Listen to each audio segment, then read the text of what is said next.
Ya, Kak. Sudah, Oke. Pak. Oke. Di bab ini kita akan mendiskusikan tentang masalah penyelesaian tes audit untuk siklus akuisisi dan pembayaran ya.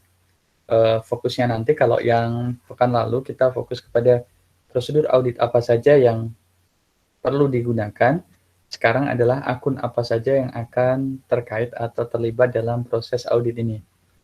Di dunia nyata atau di praktek real, akun ini merupakan salah satu akun yang paling signifikan ya. Jadi nanti mungkin saya akan contohkan juga secara praktikal bagaimana, karena saya yakin teman-teman nanti mungkin penempatan sedikit atau banyak akan ada yang menjadi auditor ya, baik di BPK, BPKP, Inspektorat Jenderal, dan sebagainya. Ada 5 tujuan pembelajaran ya. Yang pertama nanti kita akan mengidentifikasi akun-akun apa saja yang terkait dalam siklus ini. Kemudian kita coba merancang dan melaksanakan pengujian audit khususnya untuk akun tetap. Kemudian untuk biaya dibayar di muka, kewajiban yang masih harus dibayar, dan juga pendapatan dan beban. Jadi ada 4 klaster akun dari mulai tujuan kedua sampai tujuan kelima. Dan yang pertama kita akan coba identifikasi dulu apa saja akun dalam siklus akuisisi dan pembayaran. Ini ada cukup banyak akun ya yang terlibat. Di sini kita bisa melihat yang pertama adalah PPI, yang kalau di bahasa kita mungkin di Indonesia lebih lazim disebut dengan aset tetap gitu. Kemudian ada beban dibayar di muka, kemudian ada piutang lainnya yang di sini tadi juga dibahasakan sebagai kewajiban lain atau kewajiban yang masih harus dibayar, dan juga ada pendapatan dan beban-beban yang lain. 4 akun ini merupakan akun utama, dalam arti mungkin ada akun-akun turunan atau akun-akun lain yang juga bisa terkait dengan siklus ini. Ini adalah rincian dari masing-masing ya. Untuk yang cash, untuk yang aset, di sini kita ada aset lancar. Di sini kita ada beberapa yang aset tetap. Kemudian ada juga yang sifatnya aset tidak berwujud seperti paten, trademark, copyright ya. Paten, merek, dan juga hak cipta. Kemudian ada sewa dibayar di muka, pajak-pajak yang dibayar di muka, nanti kita akan lihat pajak properti dan juga payroll tax. Kemudian ada asuransi dibayar di muka. Mungkin nanti kalau kita sudah masuk ke aset tetap, nanti kan kita coba identifikasi lagi, ada nggak selain kelompok yang masuk ke dalam BPI ini. Di expense ada COGS, rent expense, property tax, income tax expense, insurance expense, professional fees, retirement benefit, dan juga utilities. Ini mungkin mayoritas teman-teman saya yakin sudah familiar ya. Kalau untuk professional fee ini biasanya adalah pembayaran-pembayaran atau fee yang harus dikeluarkan perusahaan terkait jasa profesional yang harus diterima sehubungan dengan pekerjaan tertentu ya. Misalnya kalau misalnya di bidang hukum ya berarti dengan cara nanti mungkin ada jasa akuntan, jasa aktuar, dan jasa-jasa lain yang terkait dengan profesional, orang-orang yang secara profesional di-hire oleh perusahaan kita. Kalau retirement benefit ini biasanya terkait dengan employee benefit liabilities. Contohnya di sana ada kalau kita ngomongin pensiun, kemudian pesangon gitu. Ini masuk ke dalam bagian dari retirement benefit. Untuk yang liabilities seperti biasa yang sudah pernah kita bahas juga, ada account payable, kemudian rent payable, accrue professional fee, accrue property tax, other accrual expense, dan juga income tax payable.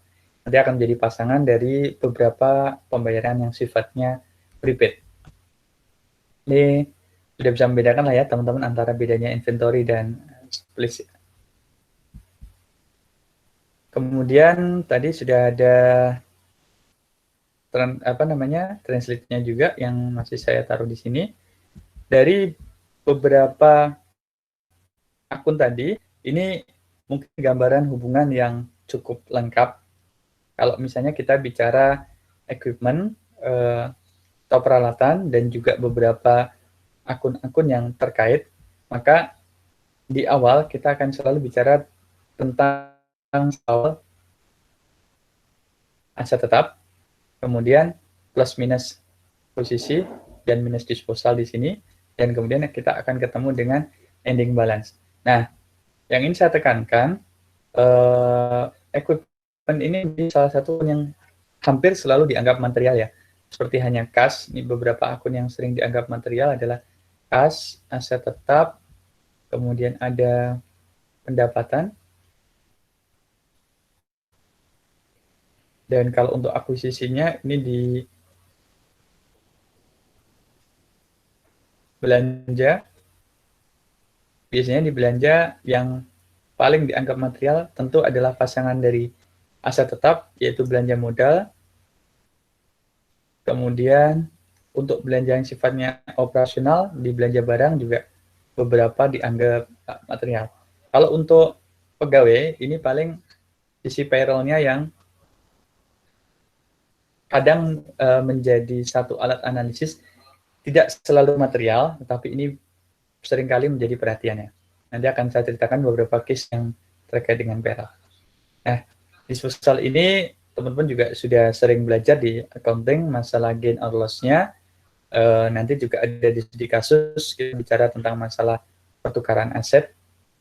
Kemudian dari disposal ini dan juga dari depresiasi yang terjadi akan terhubung di akun akumulasi depresiasi baik di saldo awal, kemudian depresiasi di tahun berjalan yang nanti berasal dari angka beban depresiasi dan juga ending balance. Nah, mungkin yang fokus perlu dilihat juga di masalah akuisisi, bertambahnya ini karena apa, disposnya karena apa ya. Kalau akuisisi ini kan paling gampang bertambahnya karena beli, kemudian ada proses biasanya hibah, tukar menukar,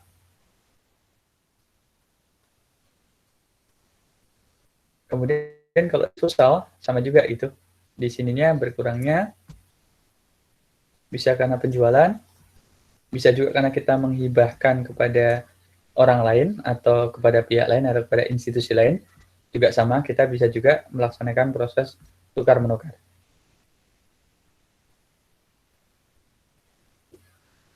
Kalau untuk aset, tambah lagi ya, penghapusan, karena dia sudah rusak berat biasanya karena sudah tidak digunakan pada proses operasi normal, maka pelepasan aset juga bisa berasal dari penghapusan. Biasanya kalau penghapusan ya cenderung tidak lagi mendapatkan nilai ekonomis sebagai penggantian, tapi lebih kepada nilai sisanya berapa dari yang dihapuskan tadi.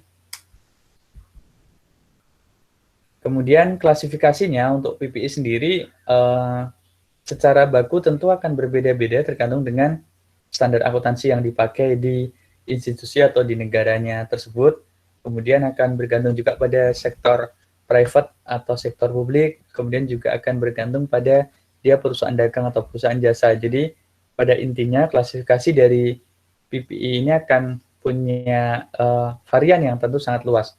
Kalau kita atau saya yang biasa berbicara melaksanakan audit di sektor publik, kita kan masuk kelompoknya adalah aset tetap ya. Di aset tetap ini, yang pertama adalah tanah, kemudian gedung dan bangunan, yang ketiga adalah peralatan dan mesin, kemudian jalan irigasi jaringan, aset tetap lainnya, dan mirip dengan ini, ada yang disebut dengan konstruksi dalam pengerjaan. Nah, ini beberapa bahasanya mirip gitu ya. Untuk tanah masuknya di line and line improvement. Cuman kalau di bahasa yang disajikan oleh Arens di sini, pengembangan tanah yang sifatnya bisa dikapitalisasi, termasuk building improvement yang sifatnya juga bisa langsung dikapitalisasi ke buildings, langsung dinamakan di nama akunnya gitu. Sementara di sini ada equipment dan furniture. Kalau di sektor publik di Indonesia langsung digabungkan dalam peralatan dan mesin. Di sini tidak ada jalan irigasi dan jaringan. Sementara di sektor publik di Indonesia karena kita fokus juga kepada konstruksi pengembangan jalan di seluruh Nusantara, kemudian jaringan-jaringan baik yang sifatnya lokal maupun nasional, maka ini masuk ke dalam kelompok klaster akun ini. Kemudian ada akun aset tetap lainnya, nih biasanya kalau di sini ada hewan, tanaman, dan juga ada juga KDP di sini. Di sini peralatan dan mesin, ada auto and trucks, kemudian ada leasehold improvement. Leasehold improvement ini perbaikan-perbaikan prasarana ya. Juga dimasukkan dalam akun PPI di sini. Dan terakhir adalah CIP atau Construction in Progress, in Process kalau di kita yang disebut dengan konstruksi dalam pekerjaan. Artinya sekali lagi klasifikasi nanti akan bisa luas. Nanti teman-teman lihat di bukunya Pak Sukrisno juga gitu. Mungkin klasifikasinya tidak saklek seperti ini. Sekali lagi akan menyesuaikan dengan kebutuhan. Di sini dijelaskan bahwa salah satu akun yang utama yang tadi saya bilang cukup material, selalu mendapatkan perhatian adalah aset tetap ya. Ini aset tetap ini, atau PPI ini, hampir selalu menjadi perhatian. Oleh karena itu, teman-teman, kalau di praktek real audit harus bisa memiliki data atau akses ke dalam master file aset tetap. Kalau kita di pemerintahan, kita bisa mengambil dari SIMAK BMN.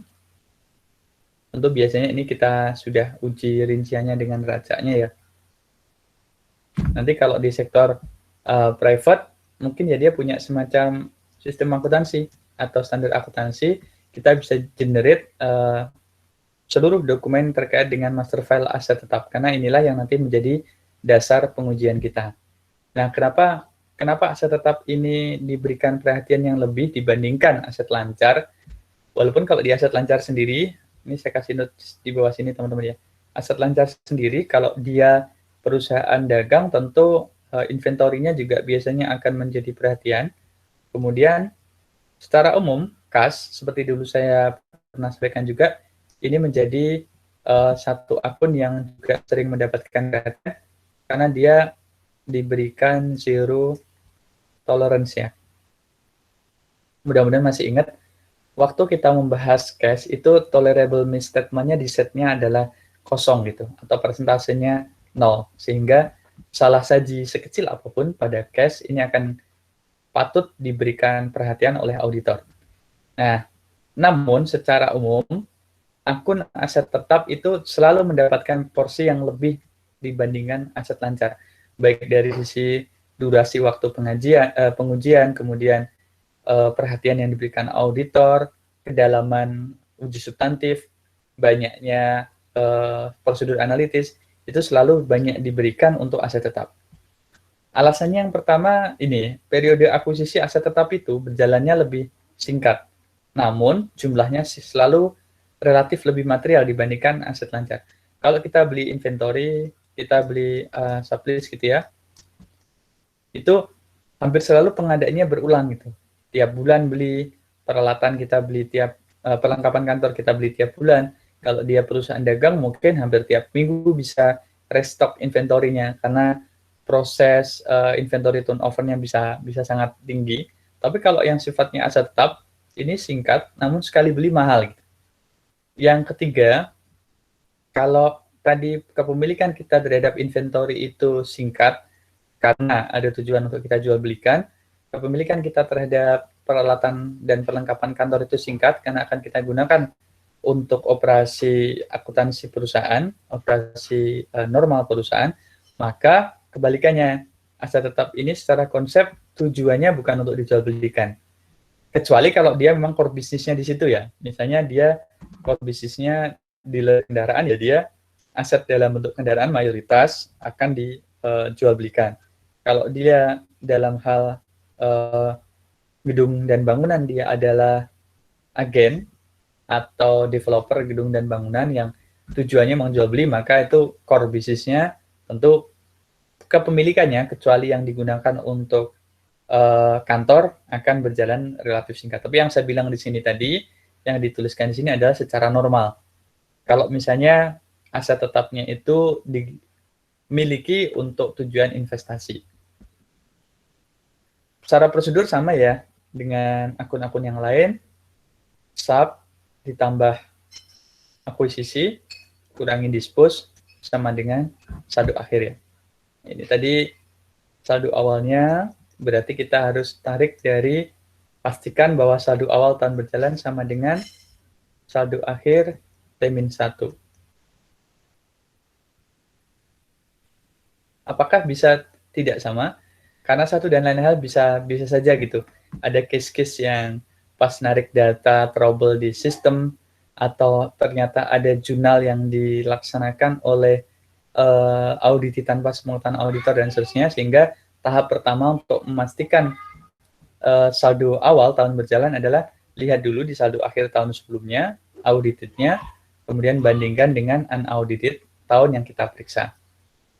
Kemudian tadi pastikan ada proses verifikasi terhadap pendapatan atau akuisisi aset di tahun berjalan yang tadi saya tuliskan ya.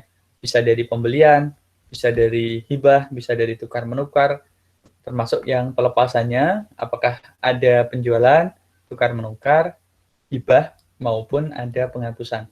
Sehingga nanti di saldo akhir ini kita bisa uji dengan test of detail balance. Di sini berarti mayoritas yang kita gunakan adalah substantive test of transaction. Kalau kita bicara misalnya masalah hibah, kalau dia instansi atau institusi pemerintah, maka di sini kita harus tambahkan test of compliance-nya. Itu secara alur, mulainya dari SAP untuk melihat presentase-presentase atau tren-tren, perhitungan-perhitungan rumusan untuk melihat adanya possible misstatement, kemudian kita verifikasi pembelian dan pelepasan atau akuisisi dan pelepasan tahun berjalan, sehingga nanti kita bisa memverifikasi saldo akhirnya. Di sini juga kita tambahkan test of control ya, lupa. Untuk proses verifikasi, baik proses akuisisi maupun pelepasan, harus kita pastikan pengendaliannya dan substantif testnya bisa kita terapkan. Yang terakhir, proses pengujian PPI ini ada juga akun yang sangat material dan sangat berpengaruh sehingga seringkali perlu kita uji, yaitu masalah depresiasi. Depresiasi ini saya lupa tahun berapa ya, keluar di UAS. Jadi salah satu studi kasusnya adalah tentang aset tetap, menghitung kembali depresiasi, mirip dengan nanti yang di kurang lebih ya, yang di modul 7, yang nanti juga teman-teman akan presentasikan. Siap-siap itu kemungkinan menjadi salah satu prediksi saya yang akan keluar pada UAS nanti. Tahapannya untuk yang 3 tes ini adalah yang pertama memverifikasi depreciation expense, kemudian pasangannya tentu adalah kita akan melihat kembali akumulasi depresiasi, dan terakhir nanti akan dilaksanakan verifikasi saldo akhir apakah sudah dihitung dengan tepat dan diungkapkan secara memadai. Berarti kalau kita bicara tentang asersi, di sini akan ada asersi akurasi, di sini juga sama. Ini juga bicara banyak tentang akurasi, di sini tentang presentation and disclosure.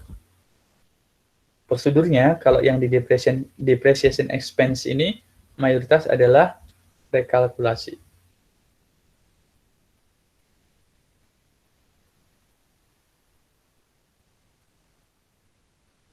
Maka prosedur auditnya biasanya kalau terkait depresiasi itu adalah hitung kembali, rekomputasi, kemudian teliti hitungan dari auditi, uji kembali, dan bahasa-bahasa semacamnya untuk memastikan perhitungan depresiasinya sudah tepat, posting ke jurnalnya sudah benar, sehingga saldo akhirnya juga sudah akurat.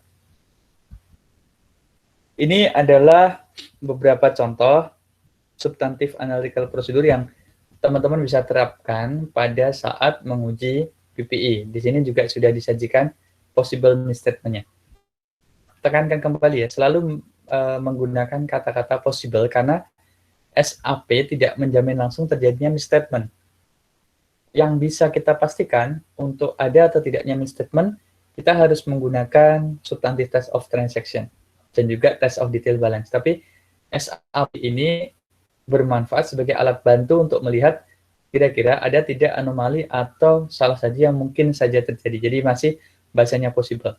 Urutannya gimana? Makanya kalau sudah SAP, misalnya kita anggap SAP-nya ini oke, ketemu dengan possible misstatement ini, tetap harus kita uji dengan substantive S of transaction. Tetapi manfaatnya dari SAP adalah substantive test of transaction-nya jadi lebih fokus gitu. Yang mungkin kalau kita tanpa SAP itu katakan kita melaksanakan 6 SAP, 6 substantive test, tapi begitu kita tahu, oh area-area yang perlu didalami hanyalah area yang ada di misalnya poin kedua ini, kemudian poin keempat, dan poin keenam, maka kita bisa memfokuskan substantifnya pada 3 area ini. Contoh dari SAP di sini adalah membandingkan beban depresiasi yang dibagi dengan gross equipment cost antara tahun berjalan dengan tahun yang lalu, kemudian membandingkan akumulasi depresiasi dibagi dengan gross equipment cost dengan tahun sebelumnya, membandingkan monthly atau annual repairs, perbaikan-perbaikan bulanan atau perbaikan tahunan, dan maintenance, supplies expense, small tools expense, dan seterusnya dengan tahun sebelumnya. Nah, ini yang contoh yang menarik ya. Kalau kita sekarang sedang situasi pandemi ini, banyak orang bekerja dari rumah, kemudian contoh bus jemputan di suatu institusi yang biasanya berjalan setiap bulan 20 hari penuh atau tiap hari jalan, tapi setelah sekian bulan dia sempat work from home, tidak lagi dipakai, maka asumsinya di tahun 2020 ini, monthly atau annual repairs khususnya untuk kendaraan ini harusnya lebih rendah gitu dari substantif analytical procedure yang bisa kita lakukan. Tapi nanti harus kita bandingkan lagi, faktanya kok malah tahun ini lebih tinggi, kenapa gitu? Atau faktanya kok masih sama antara tahun ini dengan tahun sebelumnya, itu kita harus menguji kenapa. Apakah dengan kendaraan tidak dipakai justru malah semakin cepat rusak, atau memang dia ada apa namanya, penggunaan beban atau belanja yang tidak tepat gitu, yang fiktif atau yang overstate dan seterusnya. Nah, seperti ini. Jadi kadangkala situasi-situasi yang terjadi pada tahun berjalan bisa juga kita gunakan sebagai alat analisis, kita gabungkan dengan rumusan-rumusan yang ada di SAP. Dan seterusnya nanti teman-teman bisa juga menambahkan, mungkin di luar sana juga ada prosedur-prosedur lain yang bisa dipakai untuk menambah SAP ini.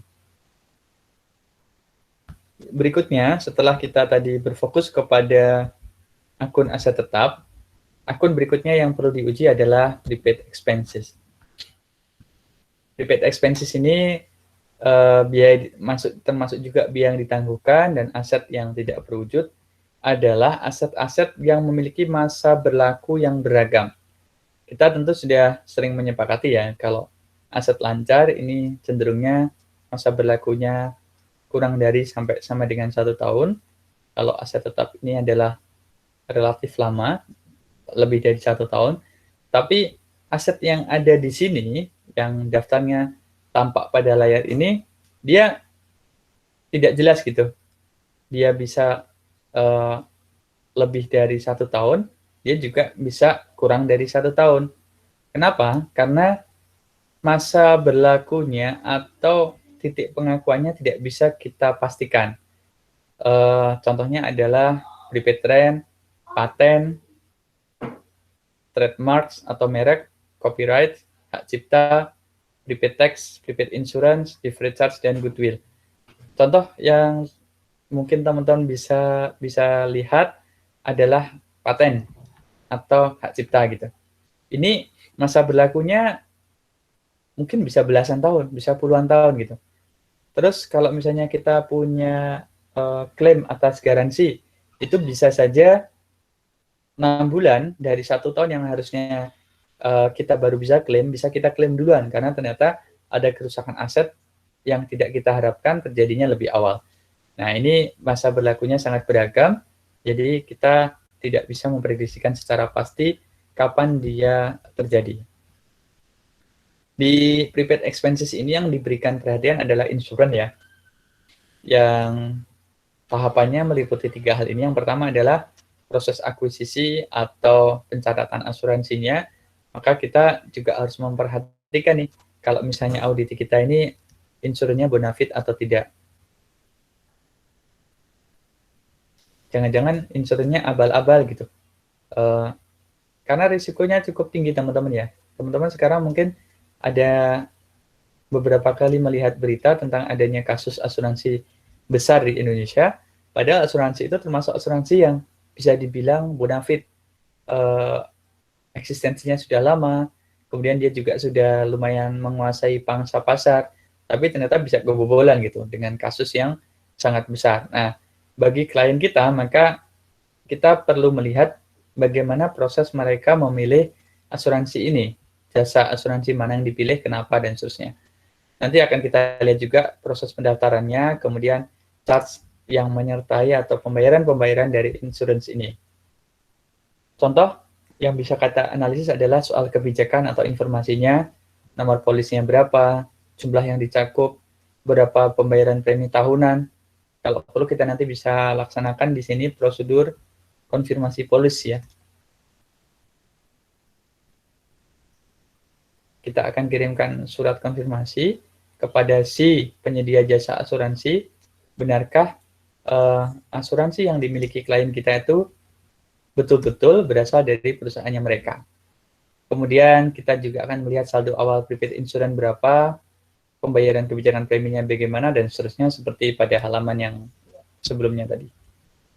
Nanti proses pencatatannya relatif sederhana ya, hanya menghubungkan antara prepaid dengan insurance expense. Di sini di prepaid-nya sama, kita fokus kepada saldo awal, akuisisi, kemudian ending balance. Untuk yang beban yang terjadi di tahun berjalan akan kita geser kepada current period insurance expense pada prepaid insurance. Next adalah accrual liabilities atau estimasi kewajiban yang belum dibayar. Nah, kenapa kewajiban ini belum dibayar? Biasanya terjadi atas jasa atau manfaat yang telah diterima sebelum tanggal neraca berakhir. Biasanya proses jasa atau manfaat ini berjalan bisa sepanjang tahun, bisa pada bulan-bulan tertentu, dan mayoritas berhubungan dengan belanja pegawai ya, mayoritas, walaupun tidak semuanya. Di sini ada payroll, ada bonus untuk para pegawai, ada fee untuk para profesional. Untuk yang non-payroll ada accrued interest, kemudian payroll tax, komisi-komisi yang belum dibayarkan juga kepada orang-orang yang terkait, bisa pegawai, bisa manajemen, dan seterusnya, dan juga accrue untuk rent atau sewa. Accrual liabilities ini mirip dengan tadi ya, mirip dengan yang ada di prepaid expenses ini. Secara estimasi, ini tidak bisa dipastikan jatuh tempo atas kewajibannya gitu. Jadi jatuh tempo nilai kewajibannya tidak bisa kita pastikan kalau misalnya kita dari sisi yang membayarkan kewajiban. Kalau tadi misalnya kita dari sisi perusahaan yang akan menerima garansi, kita tidak tahu pasti kapan manfaatnya itu akan kita klaim. Kalau kita sebaliknya dari sisi penyedia garansi, kapan pembebanan garansi yang akan disediakan oleh perusahaan kita, ini juga tidak akan bisa kita pastikan ya, menunggu klaim dari pelanggan. Demikian juga untuk biaya pensiun. Mungkin kita punya hitung-hitungan gitu. Orang-orang yang akan pensiun pada usia sekian tahun, itu akan kita berikan biaya pensiun sebesar sekian rupiah. Tetapi kalau misalnya dia mengajukan pensiun yang secara waktu ternyata tidak sesuai dengan estimasi kita, misalnya dia mengajukan pensiun dini atau pensiun lebih awal atau pensiun muda, maka hitungan pensiun yang sudah kita hitung tadi bisa meleset. Sebaliknya, kalau dia ada peluang untuk extension gitu, untuk perpanjangan, maka perhitungan nilai pensiunnya tentu juga akan berubah atau kita revisi kembali. Jadi, verifikasi atas accrue expense ini sangat beragam, sekali lagi akan bergantung pada sifat accrual, akan bergantung pada keadaan dari klien, akan bergantung pada proses bisnis, kebijakan akuntansi, dan seterusnya.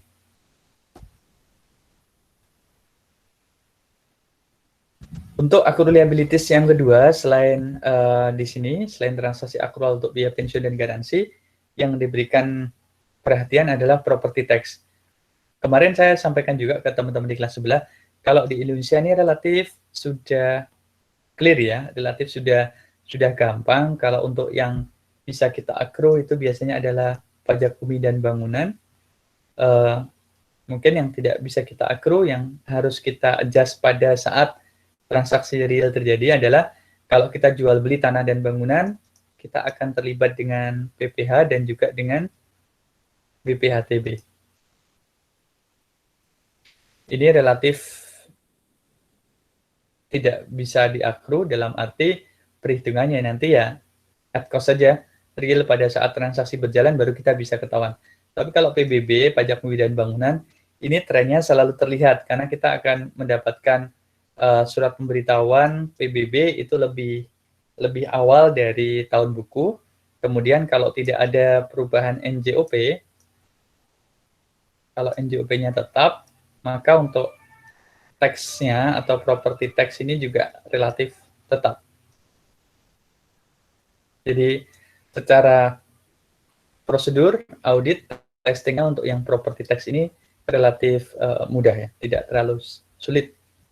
Ini mirip juga dengan insurance tadi, payment-nya menjadi dasar di sini, hanya bedanya di sini tidak diakumulasi ya, tidak diakumulasi saldo awal, akuisisi dan saldo akhir, tapi hanya pengakuan terhadap payment tahun berjalan saja.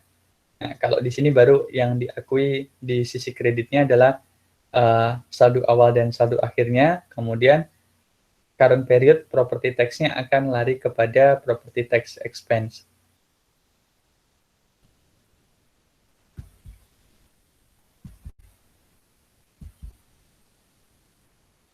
Akun yang terakhir adalah akun pendapatan dan beban. Ini akun pendapatan dan beban ini, kalau tadi kita banyak bicara tentang akun-akun yang ada di neraca, sekarang kita bergeser untuk akun-akun yang tergolong dalam laporan laba rugi. Kenapa akun ini penting? Karena akun pendapatan dan beban ini diperlukan untuk penentuan hasil operasi yang tepat. Dan pengujian prinsip akuntansinya perlu konsisten, sehingga dia sifatnya comparable dan tidak melanggar prinsip akuntansi yang berlaku ya. Jangan sampai terjadi di sini yang disebut dengan earnings management dalam arti yang negatif. Contoh kemarin yang sempat ramai di kita ya, ada sebuah perusahaan penerbangan yang dia melaksanakan accrual untuk pendapatannya dia, revenue-nya dia, tapi nggak tanggung-tanggung gitu. Yang ditarik accrual-nya adalah 10 tahun ke depan, ditarik ke periode sekarang. Dia kontrak kalau tidak salah bulan, taruhlah misalnya contohnya bulan November tahun 2020, sehingga dia harusnya hanya bisa mengakui pendapatan yang tahun berjalan hanya 3 bulan, nah dia langsung tarik 120 bulan ke depan sampai bulan November 2029 misalnya strateginya begitu. Nah ini dia lakukan untuk meningkatkan pendapatan sehingga bisa labanya yang meningkat atau nilai kerugiannya yang turun. Ini juga tadi yang di awal saya sampaikan, untuk revenue ini harus kita berikan perhatian yang sangat memadai. Pendekatannya sama dari mulai pengujian SAP, uji pengendalian, uji substantif, dan tes detail balance. Dan ini contoh SAP yang bisa kita masukkan ke dalam pengujian dari income and expense. Untuk tujuan ujian yang tadi saya sampaikan, model isian ini juga bisa keluar teman-teman ya. Misalnya SAP-nya apa, possible misstatement-nya apa. Ini juga menjadi bentuk contoh-contoh isian yang bisa saja menjadi varian yang bisa dikeluarkan pada ujian nanti. Dan seterusnya. Dan terakhir ini adalah contoh analisis beban untuk legal expense. Ini mirip dengan kertas kerja yang biasanya. Nah, teman-teman perlu perhatikan unsur kelengkapan yang sekali lagi kalau di UTS kemarin juga dinilai ya. Di sini ada kolom yang ada judulnya, kemudian judul dari kertas kerjanya, penyiapan schedule-nya disiapkan oleh klien atau oleh si auditor, di approval-nya kapan, tanggalnya, nomor indeksnya, kemudian di sini ada catatan ya, atau notes, atau penjelasan.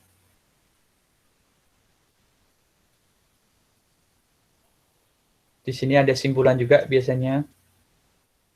Dan kalau misalnya ada kode-kode di sini F ini berarti adalah footing, berarti penjumlahan ke bawah. Kalau kemarin kita gunakan tanda seperti ini, di sini tick mark-nya artinya sudah disesuaikan antara statement dan voucher-nya. Kalau kemarin juga bisa dikodekan dengan cross footing seperti ini, yang seperti huruf V miring, kalau di sini huruf V terbalik. Ini contoh pembayaran legal expense kepada si orang-orang yang tadi sudah memberikan professional fee. Ini misalnya berbicara tentang masalah jasa dia untuk pembahasan paten, kemudian di sini untuk jasa konsultasi Consumer Protection Bureau, jadi Biro Perlindungan Hukum seperti kita, mungkin dia ada isu-isu dengan pelanggan, kemudian perlu dimediasi, atau perlu melibatkan pengacara, dan seterusnya. Ini sudah ada perhitungan angka-angkanya. Nah, ini contoh kertas kerja yang digunakan khususnya dalam expense analysis beserta simpulan dan juga kertas kerja dan indeks-indeksnya. Itu saja kalau dari sisi konsep pembelajaran pada hari ini. Kita bisa berlanjut seterusnya ke studi kasus, tapi kalau teman-teman ada yang mau ditambahkan, ada yang mau dibahas, saya persilahkan.